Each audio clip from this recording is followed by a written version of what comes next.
नमस्कार दोस्तों, आपका अपना चैनल हिंदी जंक्शन पर स्वागत है। अगर आप नए हैं तो चैनल को सब्सक्राइब कर दें। दोस्तों, आज हम आपके लिए आधुनिक कार का पार्ट 4 लेके आए हैं, जो छायावाद से संबंधित है, छायावाद पर केंद्रित है। इसमें 40 प्रश्नों को संग्रहित किया गया है, जो आगामी परीक्षाओं में पूछे जाने वाले महत्वपूर्ण प्रश्न और उपयोगी प्रश्न हैं। तो वीडियो के अंत तक बने रहिएगा ताकि एक भी प्रश्न आपसे छूटे नहीं। ये प्रश्न पिछले एग्जाम में पूछी जा चुकी है और कुछ जो प्रश्न हैं वो आगे भी परीक्षाओं में पूछे जाने की संभावना है। तो इसको अंत तक देखिएगा ताकि आपकी तैयारी पूरी अच्छी तरीके से हो। तो चलिए आज के प्रश्नों की ओर बढ़ते हैं। आज का पहला प्रश्न है, डॉक्टर नागेंद्र ने किसे स्थूल के प्रति सूक्ष्म का विद्रोह कहा है? डॉक्टर नागेंद्र ने किसे स्थूल के प्रति सूक्ष्म का विद्रोह कहा है? विकल्प ए है छायावाद, बी है प्रगतिवाद, सी है प्रयोगवाद, डी है नकीनवाद। तो इसका सही आंसर विकल्प ए हो जाएगा। छायावाद को डॉक्टर नागेंद्र ने स्थूल के प्रति सूक्ष्म का विद्रोह कहा है। चलिए नेक्स्ट प्रश्न की ओर बढ़ते हैं। दूसरा प्रश्न है, छायावादी काव्य की प्रवृत्ति नहीं है। इनमें से कौन जो है छायावादी काव्य की प्रवृत्ति नहीं है? विकल्प ए है प्रेम का उदात्त चित्रण, बी है प्रकृति का सामान्य चित्रण, सी है वेदना और दुख की अभिव्यक्ति, डी है आत्माभिव्यक्ति की प्रधानता। तो इसका सही आंसर विकल्प बी हो जाएगा। प्रकृति का सामान्य चित्रण नहीं हुआ है, विस्तृत या बृहद विस्तृत चित्रण हुआ है। तो विकल्प बी इसका सही आंसर हो जाएगा। चलिए नेक्स्ट प्रश्न देखते हैं। जयशंकर प्रसाद की झरना काव्य का प्रकाशन कब हुई? जयशंकर प्रसाद की झरना काव्य का प्रकाशन कब हुई? विकल्प ए है 1915 ईस्वी, बी है 1916 ईस्वी, सी है 1917 ईस्वी, डी है 1918 ईस्वी। तो इसका सही आंसर विकल्प डी हो जाएगा। 1918 ईस्वी में जो है जयशंकर प्रसाद की काव्य झरना का प्रकाशन हुआ था। नेक्स्ट प्रश्न देखते हैं। चौथा प्रश्न है, छायावाद के 4 स्तंभों में से कौन एक नहीं है? छायावाद के 4 स्तंभों में से कौन एक नहीं है? विकल्प ए है जयशंकर प्रसाद, बी है माखनराज चतुर्वेदी, सी है सूर्यकांत त्रिपाठी निराला, डी है सुमित्रानंद पंत, ई है महादेवी वर्मा। तो इसका सही आंसर विकल्प बी हो जाएगा। माखनराज चतुर्वेदी जो है 4 स्तंभों में से नहीं है। चलिए नेक्स्ट प्रश्न की ओर बढ़ते हैं। पांचवा प्रश्न है, सूर्यकांत त्रिपाठी निराला की रचना जूही की कड़ी का प्रकाशन कब हुआ था? सूर्यकांत त्रिपाठी निराला की रचना जूही की कड़ी का प्रकाशन कब हुआ? विकल्प है 1912, बी है 1914, सी है 1916, डी है 1918। तो इसका सही आंसर विकल्प सी हो जाएगा। 1917 में जो है जूही की कड़ी कविता का प्रकाशन हुआ था। नेक्स्ट प्रश्न देखते हैं। कर्म का भोग, भोग का कर्म, यही जड़ का चेतन आनंद। कर्म का भोग, भोग का कर्म, यही जड़ का चेतन आनंद किसकी पंक्ति है? विकल्प है मैथिली सेनगुप्त, बी है जयशंकर प्रसाद, सी है सुमित्रानंद पंत, डी है माखनराज चतुर्वेदी। तो इसका सही आंसर विकल्प बी हो जाएगा। जयशंकर प्रसाद की पंक्ति है जो कामायनी से लिया गया है। चलिए नेक्स्ट प्रश्न देखते हैं। 7वां प्रश्न है, सामान्यतः छायावाद का समय सीमा कब से कब तक माना जाता है? सामान्यतः छायावाद का समय सीमा कब से कब तक माना जाता है?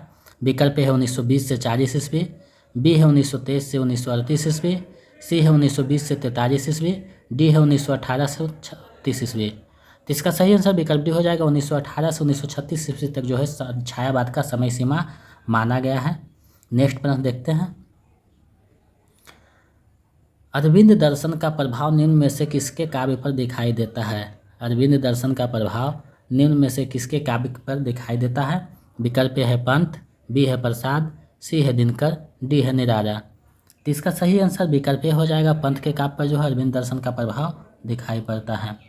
चलिए नेक्स्ट प्रश्न देखते हैं। 9वां प्रश्न है, छायावाद का उपनिषद किसे कहा गया है? छायावाद का उपनिषद किसे कहा गया है? विकल्प ए है साकेत, बी है प्रिय प्रवास, सी है कामायनी, डी है लोकायतन।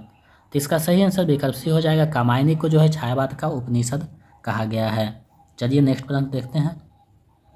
10वां प्रश्न है, एकांत संगीत के रचनाकार कौन हैं? एकांत संगीत के रचनाकार कौन हैं? विकल्प ए है श्रीधर पाठक, बी है हरिवंश राय बच्चन, सी है रामेश्वर शुक्लाचार्य, डी है महादेवी वर्मा। तो इसका सही आंसर विकल्प बी हो जाएगा। हरिवंश राय बच्चन की जो है एकांत संगीत है, एकांत संगीत काव्य के रचनाकार जो है हरिवंश राय बच्चन है। चलिए नेक्स्ट प्रश्न देखते हैं। 11वां प्रश्न है, निम्न में से कौन सी एक रचना जयशंकर प्रसाद की नहीं है? निम्न में से कौन सी रचना एक जयशंकर प्रसाद की नहीं है? विकल्प ए है झरना, बी है रहर, सी है अतिमा, डी है कामायनी। तो इसका सही आंसर विकल्प सी हो जाएगा। अतिमा जो है जयशंकर प्रसाद की रचना नहीं है, बाकी सब जो है जयशंकर प्रसाद की रचना है। चलिए नेक्स्ट प्रश्न देखते हैं। 12वां प्रश्न है, निराला की वह रचना जो पूंजीपतियों पर तीखा व्यंग करती है कौन है? निराला की वह रचना जो पूंजीपतियों पर तीखा व्यंग करती है कौन है? विकल्प ए है अनीमा, बी है कुकुरमुत्ता, सी है नए पत्ते, डी है बेरा। इसका सही आंसर विकल्प बी हो जाएगा। कुकुरमुत्ता जो है पूंजीपतियों पर तीखा व्यंग करता है।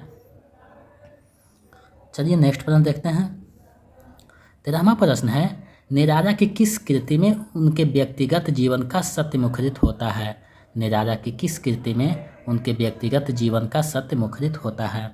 विकल्प ए है परिमर, बी है गीतिका, सी है सरोज स्मृति, डी है इनमें से कोई नहीं।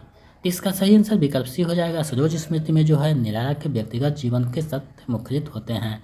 सरोज स्मृति को जो है वो अपनी पुत्री सरोज के मृत्यु पर लिखे हैं, जो शोक गीत है।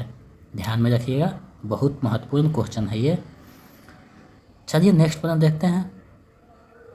14वां प्रश्न है, सुमित्रा नंदन पंत को उनकी किस कृति पर भारतीय ज्ञानपीठ पुरस्कार मिला? सुमित्रा नंदन पंत को उनकी किस कृति पर भारतीय ज्ञानपीठ पुरस्कार मिला? विकल्प ए है लोकायतन, बी है चिदम्बरा, सी है गीतहंस, डी है ग्रामिया।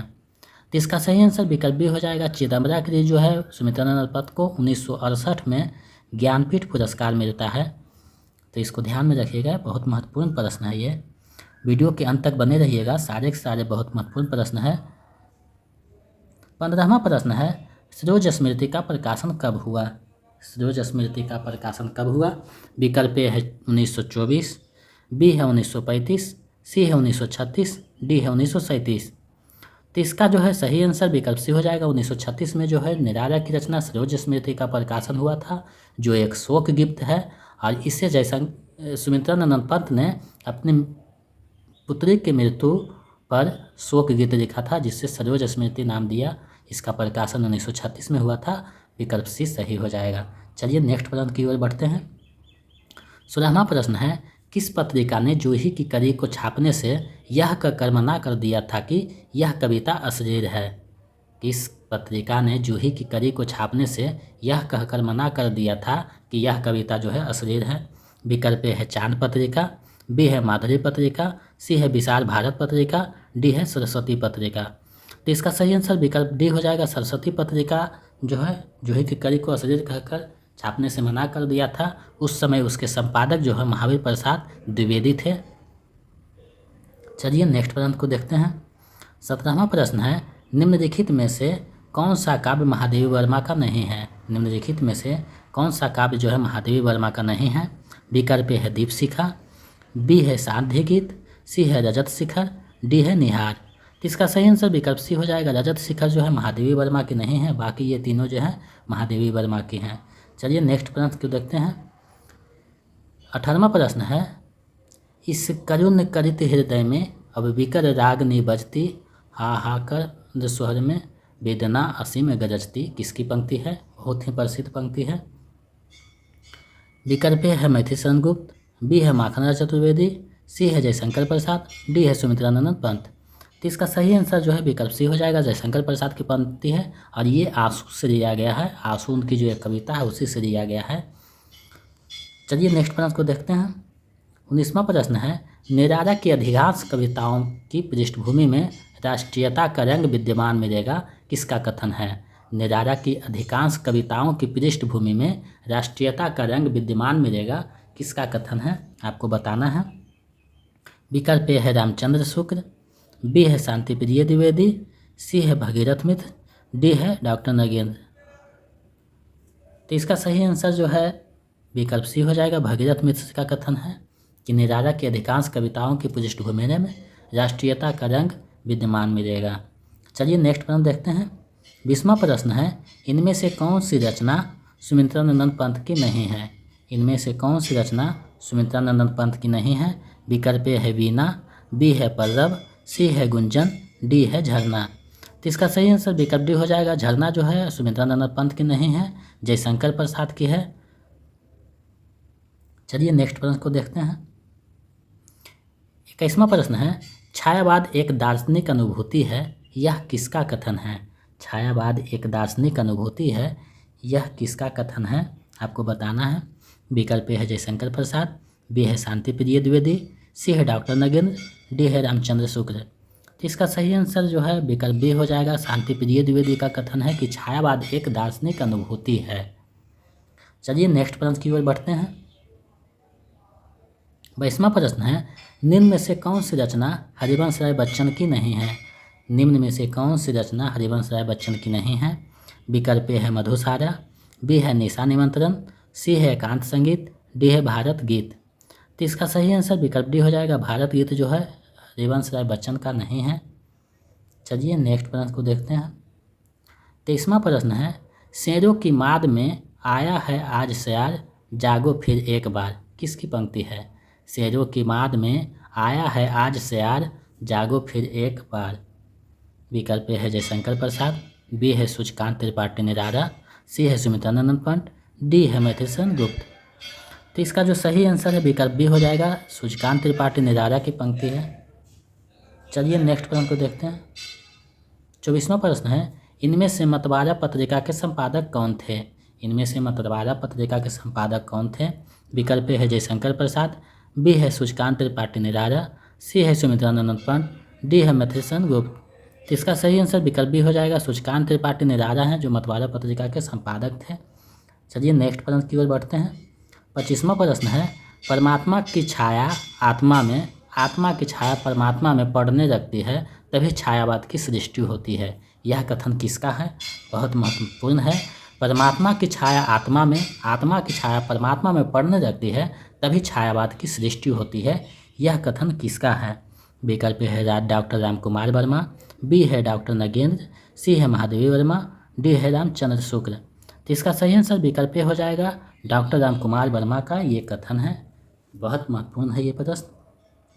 चलिए नेक्स्ट प्रश्न को देखते हैं। 26वां है, तुम्हारे छूने में था प्राण संग में पावन गंगा स्नान। तुम्हारे छूने में था प्राण संग में पावन गंगा स्नान पंक्ति के रचनाकार कौन है? विकल्प ए है निराला, बी है प्रसाद, सी है पंत, डी है महादेवी वर्मा। तो इसका सही आंसर जो है सुमित्रानंदन पंत हो जाएंगे। उन्हीं की ये पंक्ति है।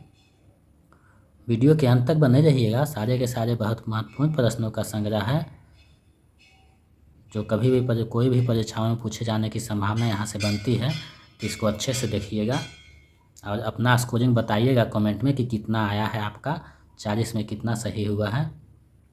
27वां प्रश्न है, छायावाद कविता ने नवीन सौंदर्य चेतना जगाकर समाज की अभिरुचि का परिष्कार किया। किसका कथन है? छायावादी कविता ने नवीन सौंदर्य चेतना जगाकर समाज की अभिरुचि का परिष्कार किया। किसका कथन है? विकल्प है जयशंकर प्रसाद, बी है नंदुलाल वाजपेयी, सी है डॉक्टर नगेंद्र, डी है डॉक्टर देवराज। तो इसका सही आंसर विकल्प सी हो जाएगा। ये डॉक्टर नगेंद्र का कथन है। चलिए नेक्स्ट प्रश्न की ओर बढ़ते हैं। 28वां प्रश्न है, कामायनी का प्रथम सर्ग कौन है? कामायनी का प्रथम सर्ग कौन है? आपको बताना है। विकल्प है चिंता सर्ग, बी है आशा सर्ग, सी है काम सर्ग, डी है रोग सर्ग। तो इसका सही आंसर विकल्प ए हो जाएगा। चिंता सर्ग जो है प्रथम सर्ग है। कामायनी में जो है 15 सर्ग है, ध्यान में रखिएगा 15 सर्ग है। और अंतिम सर्ग जो है आनंद है। आनंद जो है अंतिम सर्ग है। इसको ध्यान में रखिएगा। हर एक बार परीक्षाओं में कहीं ना कहीं यहाँ से प्रश्न बनते हैं, तो इसको अच्छे से कीजिएगा, ध्यान में रखिएगा। चलिए नेक्स्ट प्रश्न की ओर बढ़ते हैं। 29वां प्रश्न है, गीत गुंज किस कवि की रचना है? गीत गुंज जो है किस कवि की रचना है? विकल्प ए है जयशंकर प्रसाद, बी है सूर्यकांत त्रिपाठी निराला, सी है सुमित्रानंदन पंत, डी है मैथिलीशरण गुप्त। तो इसका सही आंसर जो है सूर्यकांत त्रिपाठी निराला हो जाएगा। निराला का ये रचना है गीत गुंज। चलिए नेक्स्ट प्रश्न की ओर बढ़ते हैं। 30वां प्रश्न है, निम्न में से कौन सी रचना श्रीधर पाठक की नहीं है? निम्न में से कौन सी रचना जो है श्रीधर पाठक की नहीं है? विकल्प ए है कश्मीर सुषमा, बी है देहरादून, सी है मधु का रस, डी है भारत गीत। तो इसका सही आंसर विकल्प सी हो जाएगा। मधु का रस जो है श्रीधर पाठक का नहीं है, बच्चन का है। इसको ध्यान में रखिएगा। इसका सही आंसर विकल्प सी हो जाएगा, क्योंकि सी जो है मधु का रस जो है, मधु का रस, मधुसारा, मधुबारा, ये सारे रचना जो हैं हरिवंश राय बच्चन के हैं। तो इसका सही आंसर विकल्प सी हो जाएगा। चलिए नेक्स्ट प्रश्न की ओर बढ़ते हैं। 31वां प्रश्न है, कविता हमारे परिपूर्ण क्षणों की वाणी है, यह कथन किसका है? कविता हमारे परिपूर्ण क्षणों की वाणी है, यह किसका कथन है? विकल्प है जयशंकर प्रसाद, बी है सूर्यकांत त्रिपाठी निराला, सी है सुमित्रानंद पंत, डी है मैथिलीशरण गुप्त। तो इसका सही आंसर जो है विकल्प सी हो जाएगा। सुमित्रानंद पंत का कथन है कि कविता हमारे परिपूर्ण क्षणों की वाणी है। चलिए नेक्स्ट प्रश्न को देखते हैं। 32वां प्रश्न है, हरिवंश राय बच्चन की काव्य मधुसारा का प्रकाशन वर्ष क्या है? हरिवंश राय बच्चन की काव्य मधुसारा का प्रकाशन वर्ष क्या है, आपको बताना है। विकल्प है 1935, बी है 34, सी है 36, डी है 33। तो इसका सही आंसर विकल्प ए हो जाएगा। 1935 में जो है हरिवंश राय बच्चन की जो है काव्य मधुसारा का प्रकाशन हुआ था। ये बहुत ही प्रसिद्ध रचना है हरिवंश राय बच्चन की, इसको ध्यान में रखिएगा। चलिए नेक्स्ट प्रश्न की ओर बढ़ते हैं। 33वां प्रश्न है, कविता करने की प्रेरणा मुझे प्रकृति निरीक्षण से मिली, किस कवि का कथन है? कविता करने की प्रेरणा मुझे प्रकृति निरीक्षण से मिली, किसका कथन है? विकल्प ए है दिनकर, बी है निराला, सी है पंत, डी है प्रसाद। तो इसका सही आंसर जो है विकल्प सी हो जाएगा। ये जो है सुमित्रानंद पंत की है। चलिए नेक्स्ट प्रश्न की ओर बढ़ते हैं।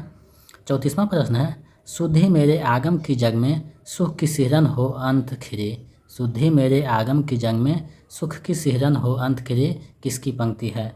विकल्प है मैथिलीशरण गुप्त, बी है माखन लाल चतुर्वेदी, सी है महादेवी वर्मा, डी है सुभद्रा कुमारी चौहान।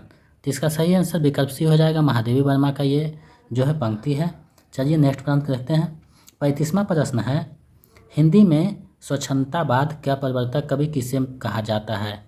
हिंदी में स्वच्छंदतावाद का प्रवर्तक कवि किसे कहा जाता है? विकल्प ए है श्रीधर पाठक, बी है हरिऔध, सी है मैथिलीशरण गुप्त, डी है रामनरेश त्रिपाठी। तो इसका सही आंसर विकल्प ए हो जाएगा। श्रीधर पाठक को जो है हिंदी में स्वच्छंदतावाद का प्रवर्तक कवि कहा जाता है।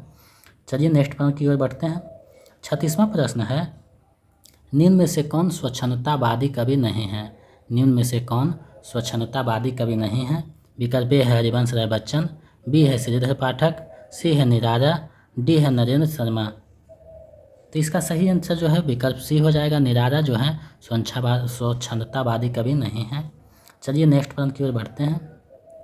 37वां प्रश्न है, माँ की कुछ शिक्षा मैंने दी, पुष्प सेज तेरी स्वयं रची, किसकी पंक्ति है?